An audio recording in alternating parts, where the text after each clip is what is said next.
তখন রাত 11টা। তুমি বিছানায় শুয়ে আছো, তোমার বন্ধুর সাথে কথা বলছো। ভাই, আমার একটা স্মার্ট ওয়াচ কিনতে হবে। পরদিন সকালে ঘুম থেকে উঠে ফেসবুক খুলেই একটার পর একটা ওয়াচ টাইমের অ্যাড চলে আসে। তুমি থেমে গেলা, মাথায় একটা প্রশ্ন, আমার ফোনে কি আমার কথা শুনছে? এই প্রশ্নটা শুধু তোমার নয়, লাখ লাখ মানুষের এই একই জিনিস ফিল করে। কিন্তু আসল রহস্যটা একটু আলাদা। তোমার ফোন সরাসরি সব সময় তোমার কথা শোনে, এটা পুরোপুরি সত্য না। কিন্তু তোমার ফোন তোমার থেকে অনেক কিছু জানে। তুমি কি লাইক দাও, তুমি কোন ভিডিওতে বেশি সময় ধরে থাকো, তুমি কোথায় ঘুরতে যাও, কার সাথে কথা বলো, ইত্যাদি। এসব ডেটা সবগুলো একত্রে করে একটা ডিজিটাল তুমি বানানো হয়।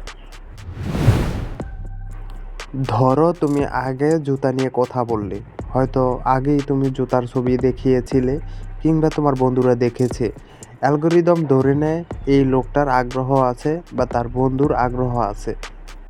ফোন তোমার কথা না শুনলেও তোমার আচরণ এতটাই প্রোডাক্টিভ মনে হয়, ওরা যেন তোমার মাথার ভেতরে ঢুকে গেছে।